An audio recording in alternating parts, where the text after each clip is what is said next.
This stitch is not mine. Delia Lockwood slid her embroidery scissors beneath the single olive thread on the Duke's white cambric handkerchief and cut it before the housekeeper could carry the linen away. "This stitch is not mine," Delia said. In the blue-curtained sick room, the tiny snap of steel sounded indecently loud. Delia opened the fold with the scissor tips. A dark, crusted trace lay inside the hem, where no ordinary stain should have reached. For 9 weeks, Bertram, Duke of Ashworth, had been bled, purged, dosed, and examined by 20 physicians, while he grew steadily weaker. Now he looked past the doctor at the maid, who knew the handkerchief by touch. Only sick-room dirt. "Your Grace," the housekeeper said, advancing with the basin. "Give it here, Delia." "No." Delia drew the cloth back. "I finished this hem 3 days ago in white silk. Double back stitch all the way around. This one is coarse cotton. It crosses a place that has been opened and closed again." The physician reached for his spectacles. "A maid's fancy. His Grace's illness is rather more complicated than a seam." "Let the cloth remain," Bertram said. Weak as the voice was, the room obeyed. He looked from the basin to the physician, then to Delia's hands. "Set that down. No one washes or removes the linen, the bottles on the tray, or the laundry basket until Miss Lockwood has finished." Delia had expected dismissal. Instead, the Duke had stopped the evidence from vanishing. "The mark is inside the folded channel," she said, laying the handkerchief flat. "Not on the outer face. The strange stitch closes the fold over it. When the cloth is damp at the mouth, that part of the hem is damp too." The physician bent close and lifted only the loosened edge with forceps. His expression altered. "Can you name it?" Bertram asked. "Not by sight, Your Grace, but it is no proper starch dye dressing or tincture for linen. It resembles a harsh mineral preparation. Keep the cloth apart. That was not a cure, but it kept the handkerchief out of the wash." Bertram opened his eyes fully. "What else came back to my bedside today? The fresh neckcloth, the water glass from the south pantry, and this handkerchief," Delia said. "Set all 3 aside. Lock them in the dressing room. Miss Lockwood will keep the key." The housekeeper stared. "Your Grace, she is a housemaid.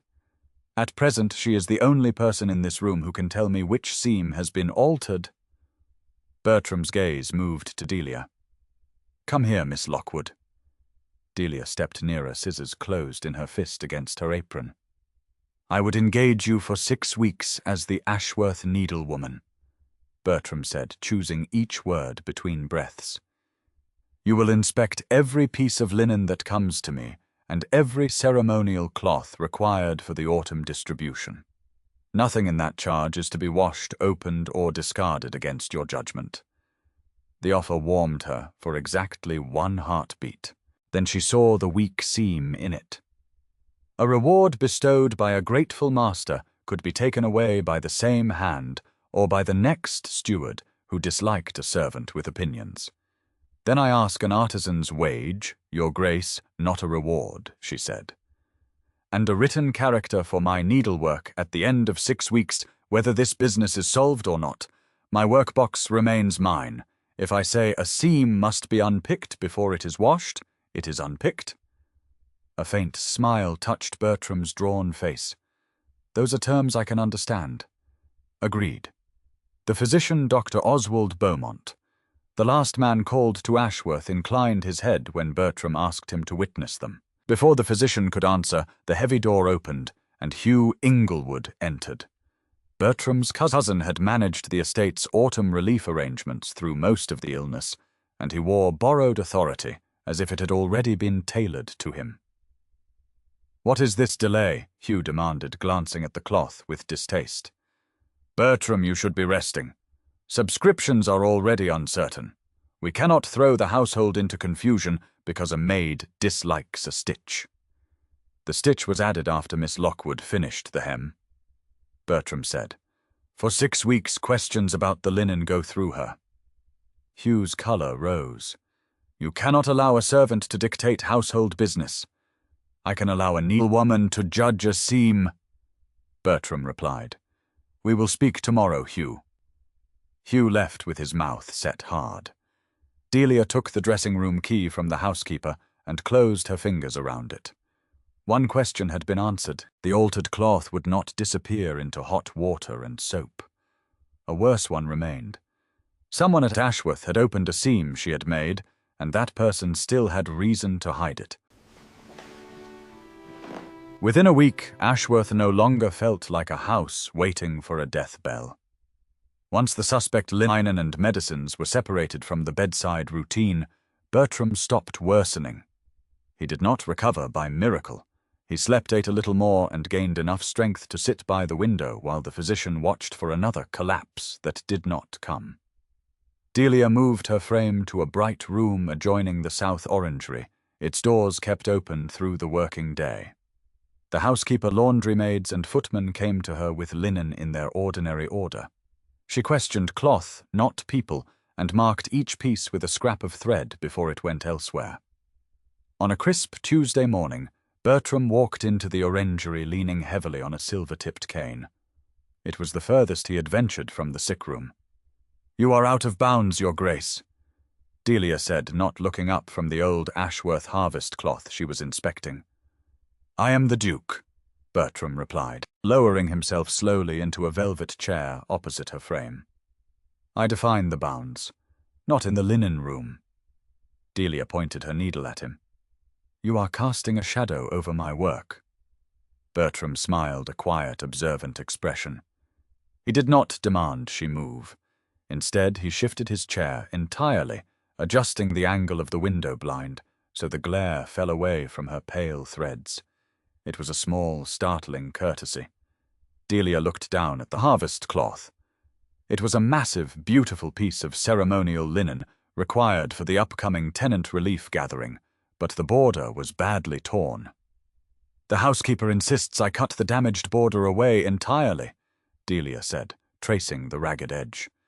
"She says the Duke of Ashworth cannot present a shabby cloth to the county families. It must look perfect." "And what do you say, Miss Lockwood? I say cutting it away makes it smaller and false," Delia answered, her voice warming with the passion of her craft. "I want to repair it visibly. I want to use a heavy blue thread over the tear. A cloth that has survived a harsh season should show where it was mended, not pretend it was never damaged." Bertram studied the torn border. His first instinct was plainly to make the cloth look whole enough that no guest need think about what had happened to it. Delia watched that instinct lose the argument. "Use the blue thread," Bertram said softly. "Let them see the repair." Something in Delia's chest shifted. He had not praised her courage or thanked her for saving his life. He had listened to an argument about beauty and changed his mind. It was a smaller thing than rescue, and for that reason she trusted it more. Their quiet moment was broken by Hugh Inglewood, who marched into the orangery carrying a ledger and a leather satchel. "Bertram, the principal subscribers are pressing for the relief figures," Hugh said, dropping the satchel on a side table. The strap, already split at one old line of stitching, tore another inch under the weight. Hugh swore under his breath. "I have not time to send this to the saddler. Leave it, and I will make it safe until afternoon," Delia said. "A man can manage one serviceable stitch." Hugh took a stout packing needle and coarse olive thread from the general repair basket near the door. Using the old holes in the leather, he dragged 3 broad loops across the split, each one crossing the edge at an untidy slant. He finished with a doubled loop so large it stood proud of the strap. Delia pressed her lips together. "It resembles a rook's footprint, Mr. Inglewood." Hugh scowled and left the room with the ledger. Bertram caught Delia's eye, his mouth twitching in shared amusement. "You should not mock my cousin's tailoring," Bertram murmured, leaning back in his chair. "I am an artisan." "Your Grace," Delia replied, returning to her blue thread. "I mock all insults to the needle." The joke passed. Hugh carried the satchel away, and Delia returned to her blue silk. Yet her eye kept the shape without effort. 3 hurried loops, a doubled finish thread pulled hard enough to pucker what it held. The next morning, the comparison table gave Bertram his turn to prove useful. A young laundry maid stood before Delia, twisting her apron and answering every question with "I do not know, miss." The housekeeper's presence made her more frightened, not less. Bertram, seated near the open orangery door, asked the housekeeper to fetch the sick-room inventory from the next room. When the older woman had gone, he moved his own chair farther back. "No one is asking whether you did wrong," he told the maid. "Only what your hands did after the linen left the laundry." The girl swallowed. She remembered then. Twice, perhaps 3 times, she had carried the clean tray only as far as the upper landing, because Mr. Inglewood had offered to take it the rest of the way. Delia wrote nothing dramatic beside the fact. She simply placed a small blue thread against the dates the maid could recall. Later she told Bertram, "You made her remember by making the room smaller." "I made the danger smaller," he said. Delia looked at him over her frame. "That is a kind of mending I had not expected from you." A loose blue thread had caught around the button at Delia's cuff. Bertram nodded toward it. "Your own work appears to have taken you prisoner." Before she could free it, he pinched the thread from the button, careful of her wrist. His hand withdrew at once. The foolish warmth that followed had nothing to do with gratitude. Delia bent over her frame before he could see how thoroughly that small care had unsettled her. Over the next 3 weeks, ordinary estate life resumed around the unanswered question. One afternoon, a sudden Suffolk squall sent the laundry maids running for the drying lines. Delia went after the unfinished relief cloth. Bertram, refusing to remain under the orangery roof, limped into the rain to help draw in one lighter length. The wind caught it, wrapped half the wet linen around his shoulders and cane, and left the Duke of Ashworth trapped in a billowing white knot. Delia laughed before she could stop herself. He looked so astonished, so thoroughly defeated by household linen, that rank disappeared for one irreverent second. "My dignity has surrendered to a tablecloth," Bertram said, laughing with her, his voice rich and genuine. After that, their private speech lost some of its ceremony. Not all of it. Delia had no wish to pretend class vanished because a tablecloth had attacked a duke.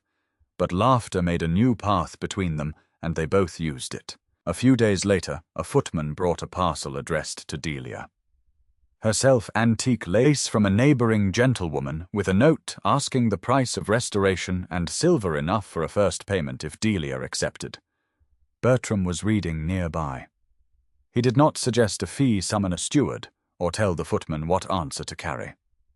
Delia named her own price, folded the coins into her purse, and wrote the acceptance herself. The small weight of the silver altered more than her afternoon. If Ashworth ceased to be kind, or if the 6 weeks ended badly, she would not have to begin again with empty hands. When she looked up, Bertram had returned to his letter, though the corner of his mouth betrayed him. "You inherited your first income," Delia said. "Then yours is undoubtedly handsomer." She tried not to smile and failed. Beyond the orangery, however, kindness travelled more slowly than rumour. As Bertram grew stronger, he resumed short audiences concerning the autumn relief. Delia once watched 2 tenant farmers arrive, determined to blame each other for a broken boundary wall.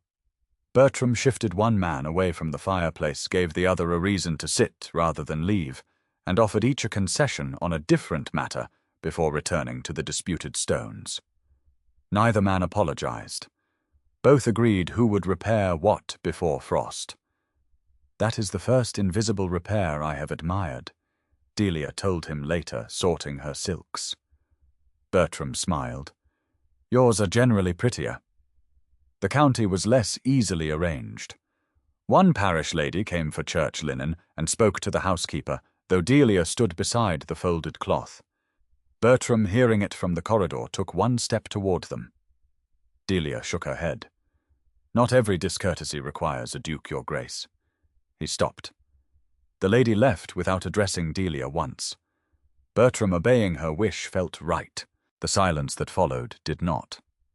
Soon there were whispers that the maid in the sick room had invented poison to make herself important, and several families questioned whether Ashworth ought to let the matter be spoken of at all. 10 days before the relief gathering, Delia was sorting repaired napery at the far library table when Hugh laid 3 subscription letters before Bertram.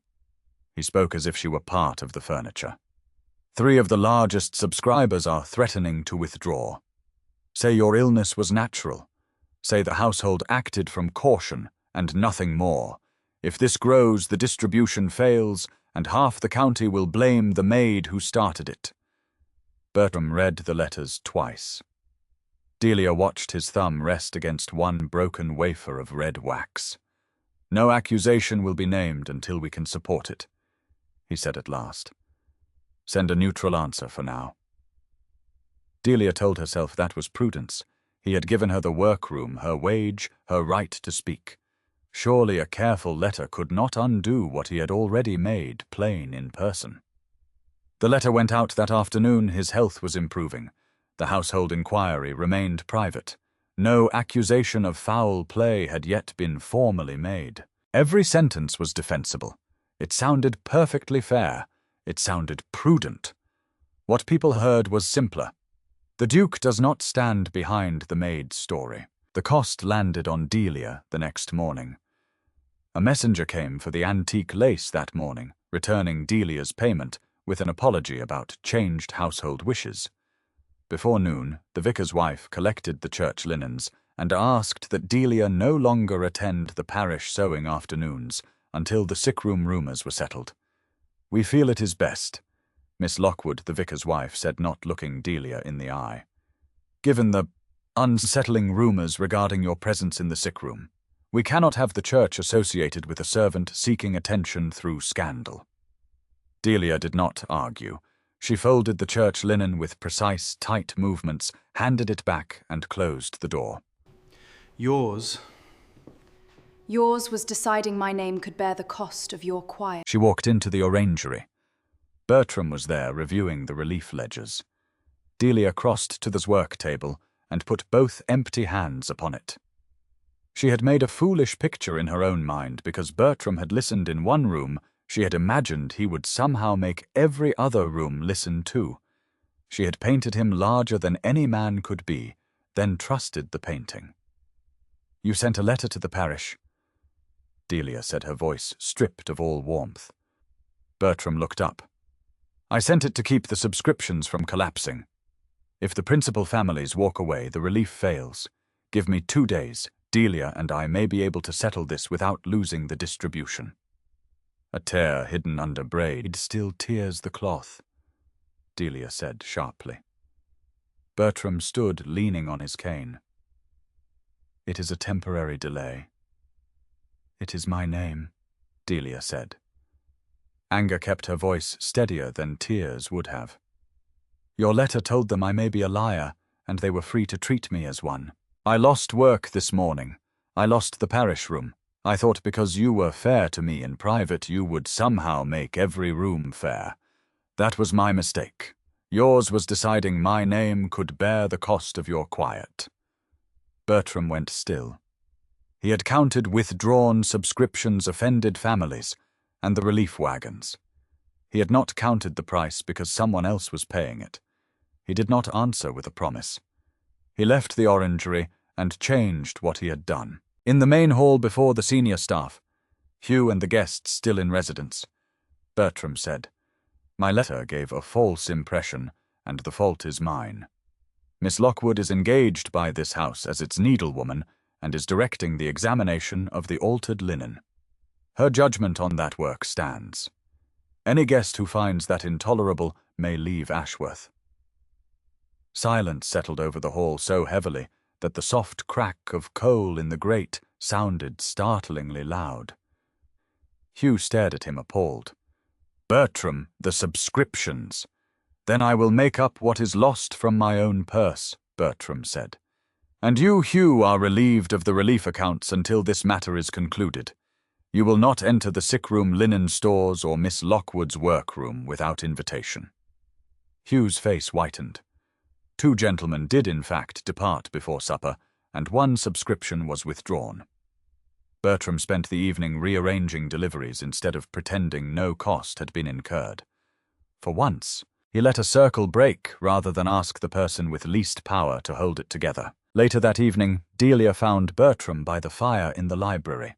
"I will finish the harvest cloth and the work already agreed," Delia told him that evening in the library. "After that, I choose where I work. My future cannot depend upon whether you are pleased with me or sorry for me." "It will not," Bertram said. "Your wages and your written character stand whether you remain or go." The answer did not mend everything. It did something better. It left her choice intact. 2 days before the autumn relief gathering, Delia began arranging the public comparison. She asked Bertram to meet her in the orangery and laid out only 3 pieces, one seam, undeniably hers, Hugh's clumsy satchel repair, and the altered handkerchief. Bertram suggested adding the household daybook and the sick-room lists. "No," Delia said. "Too much paper, and everyone will stare at the writing instead of the cloth. I need them to remember what they carried and what they saw. When the guests and staff are in the long gallery on Thursday, I need 3 things from you." Bertram leaned on his cane. "Name them. Keep the doors open. Keep people in the order I name. And if someone tries to turn my station into an answer, stop that and nothing more."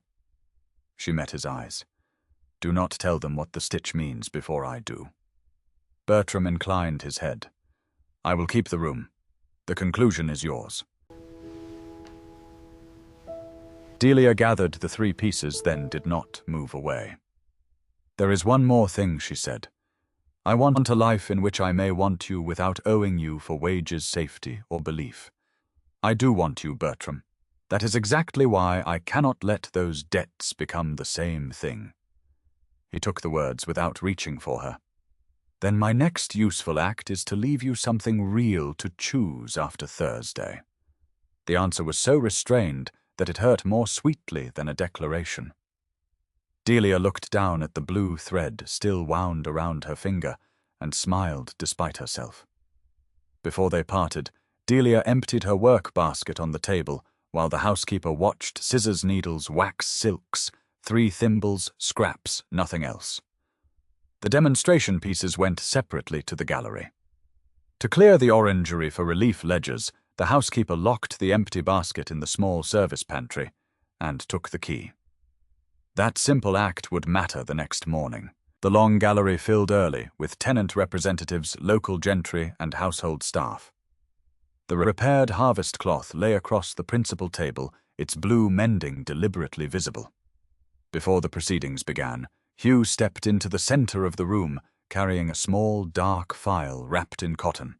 His expression was grave enough for a funeral. "I regret this, Bertram, but it cannot be hidden any longer. I found this 10 minutes ago in Miss Lockwood's work basket. She handled your linen. She had access to the very things blamed for your illness. Now she possesses this." People moved away from Delia by instinct, making a pale ring of floor around her. The accusation was dangerous because it did not need to call her a murderer. It only had to make access look like guilt. Bertram's gaze went to the doors. Delia saw the old calculation in him, close them move everyone to a smaller room, save the relief gathering from scandal. His hand tightened once on the head of his cane. Then he looked at her. The cane struck the floor once, not a threat, only a demand for order. "The doors remain open. The order already agreed will stand. Miss Lockwood has the floor." Hugh stared. "Bertram, the poison was in her basket." Delia picked up a scrap of plain cotton and threaded a stout needle with coarse olive thread. In full view of the room, she made one enormous, ugly, overcast stitch across the edge and pulled it tight enough to pucker the cloth. "Any hand can put a stitch where it does not belong," she said. "The question is when." She laid the scrap aside and unrolled the 3 prepared pieces. Madame Delia said to the housekeeper during his Grace's illness, who carried clean linen from the laundry to the sick room. "The laundry maids took it to the upper landing," the housekeeper said. Her voice was reluctant but clear. "Mr. Inglewood often carried the tray from there. He said there was no reason to expose more servants to a sick room. Delia touched the first handkerchief only at its clean corner. This hem was mine when it left the workroom. The housekeeper saw it whole. When it came back to his Grace's bedside, one place had been opened and closed with coarse cotton. She placed beside it a fresh sample of her own work. My double back stitch is small because fine cambric tears when a heavy hand drags it. That is not vanity. It is how the cloth survives. Then she set down Hugh's satchel strap. 3 weeks ago Mr. Inglewood repaired this himself before his Grace and me. Broad loops through the old holes finished by drawing the thread twice through the last loop. I called it a rook's footprint. Hugh's jaw tightened. A maid can recognize stitches. She cannot judge gentlemen. She is not judging gentlemen, Bertram said. She is explaining her work. You will not replace the question, Hugh. Delia turned to the physician. Doctor, say only what you can honestly say about the residue in the opened hem. He looked almost grateful for the limit. It was not ordinary laundry matter. Its appearance was consistent with a harsh mineral preparation among the substances we removed from his Grace's routine. I cannot tell this room whose hand put it there. I can say his Grace ceased to decline after the suspect items were set apart. But thank you. Delia faced the file on the table. Now the basket. The housekeeper spoke before Hugh could. Miss Lockwood emptied it yesterday in my sight. I locked it in the service pantry myself. And the key? On my ring until supper. After supper, when these relief papers were moved, Mr. Inglewood asked for the pantry key. He said one of his old account bundles remained there. I reminded him he was no longer to manage the relief books. He said he wanted only his private papers. I gave him the key for less than a quarter hour. Every face in the room turned toward Hugh. He recovered quickly.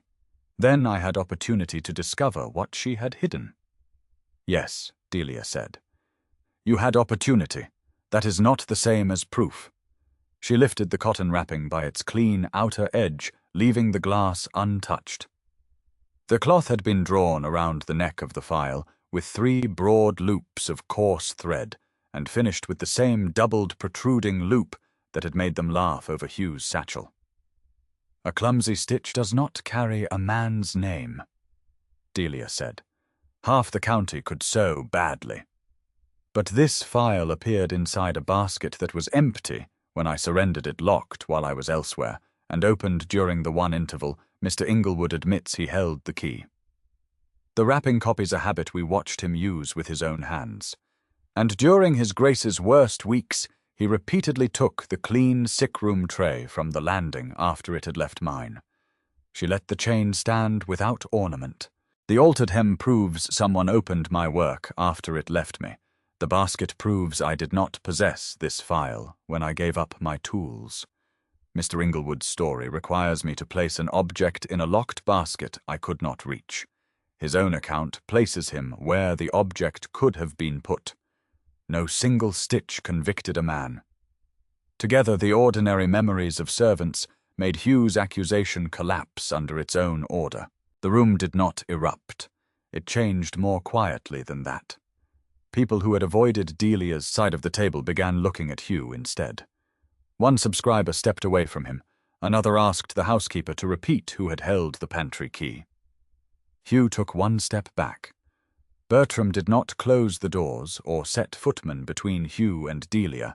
He simply said, "Remain where you are." 2 footmen came to Hugh's side and waited.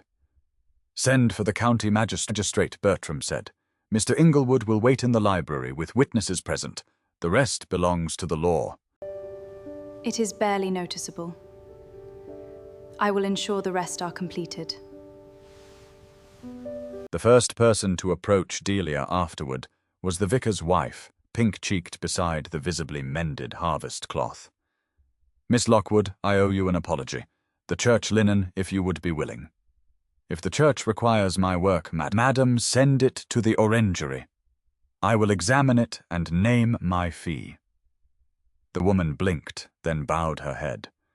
Behind her, the housekeeper brought tomorrow's unsorted linen to Delia's table and asked how she wished it handled. Neither act erased what had happened. Both acknowledged whose work now governed the room.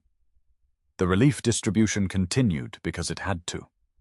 There were carts to load, and households waiting on flour, coal, and blankets. Delia answered no more questions about guilt. By late afternoon, her hands began to shake. Not from fear now, but from the knowledge that for once she had been allowed to finish what she knew. Bertram found her on the private south terrace, overlooking the winter-bare kitchen garden. The cold air smelled of turned earth and impending frost. Your wages, your written character, and your right to take outside commissions stand, Bertram said, stopping several paces away. If you leave Ashworth tomorrow, they stand. If you never speak to me privately again, they stand. Delia looked toward the south drive. She could leave now with her written character, her tools, and a trade that had already earned money beyond Ashworth. For one sharp moment, another house seemed simpler than remaining where every corridor remembered the scandal. She turned a step toward the terrace door. Bertram did not stop her.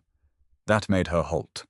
Freedom did not become less real because she chose not to use it as flight. "I will not return to personal service," Delia said, facing him again. "I will finish the season here as Ashworth's needlewoman, and I will keep my outside work." And after that, Bertram asked, his voice low, holding a tension he rarely let show. After that, Delia said, and this time she let herself smile, "You may court me. Not as a duke rewarding a servant. As a man calling on an artisan who is perfectly able to refuse him." From her apron pocket, she drew the original cambric handkerchief, now washed and boiled after the physician had released it. The olive thread was gone. At one corner she had set a single neat stitch in brilliant blue silk visible against the white. "That one is mine," Delia said, stepping close enough to press the cloth into his hand. Bertram looked at the blue stitch, then at her. Delia closed the last pace between them and rested her fingertips against his sleeve. Bertram touched her cheek with the backs of his fingers and kissed her briefly. No audience waited to approve it. No wage depended upon it. The choice belonged to the two of them. One season later, the Suffolk spring was fighting its way through the frost.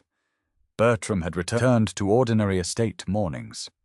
He still used his cane in damp weather and ended long days earlier than he once had.